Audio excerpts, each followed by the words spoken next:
सचिन और सीमा की प्रेम कहानी होगी खत्म, मोदी सरकार उठाएगी बड़ा कदम।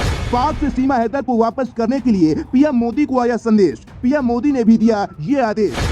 प्यार में सीमा हैदर मुस्लिम से बनी हिंदू, क्या सच में प्यार के लिए आई है भारत या इसमें पाक की है कोई साजिश?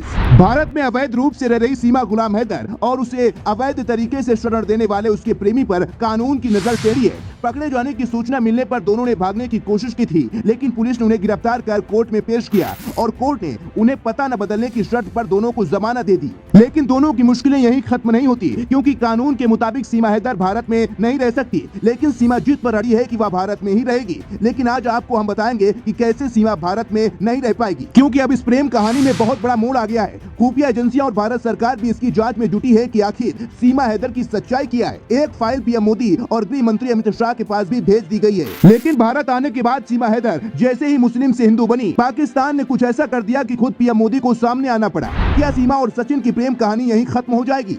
सीमा हैदर का कहना है कि अगर मुझे पाकिस्तान भेजा गया तो वो लोग मुझे पत्थर मार मार के खत्म कर देंगे।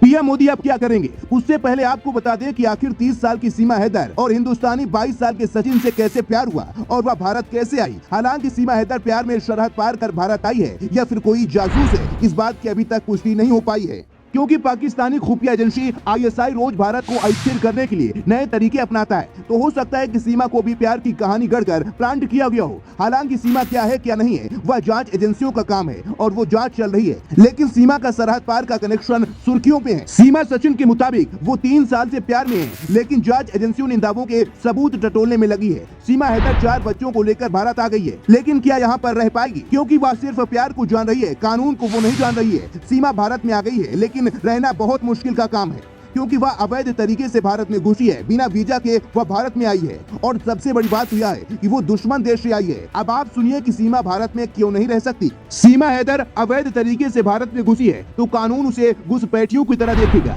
और दूसरी बात, सीमा के पाकिस्तानी पति गुलाम हैदर जाफरानी ने भी भारत सरकार से पत्नी और बच्चों को वापस भेजने की गुहार लगाई है, क्योंकि वह अवैध तरीके से भारत में घुसी है, इसलिए उसे निर्वासन का सामना करना पड़ सकता है। निर्वासन का मतलब होता है कि इंसान की रजामंदी न होने के बावजूद भी उसे देश से बाहर किया जा सकता है। अब सवाल यह है कि क्या सीमा हैदर को भारत सरकार वापस पाकिस्तान भेज देगी, और अगर ऐसा होता है तो इस प्रेम कहानी का अंत हो जाएगा। गिरफ्तारी के बाद ऐसा माना जा रहा था कि सीमा हैदर को जेल में बंद कर दिया जाएगा, लेकिन कई बार कानून भावनात्मक तरीके से फैसले लेती है। ऐसा ही सीमा हैदर और सचिन के मामले में भी हुआ। इस प्यार पर भी अदालत मेहरबान हो गई और कहा कि जब तक जांच चल रही है, सीमा अपने प्यार सचिन के साथ अभी उसके घर रह सकती है। सीमा हैदर का कहना है कि मुझे जिंदगी भर सचिन के साथ ही रहना है और अगर मुझे पाकिस्तान भेजा गया तो वहाँ मुझे वो लोग मार देंगे। बाकी इस मामले में आपका क्या राय है? क्या सीमा को अपने देश वापस भेजना चाहिए? कमेंट में हाँ या ना लिखकर हमें जरूर बताएं।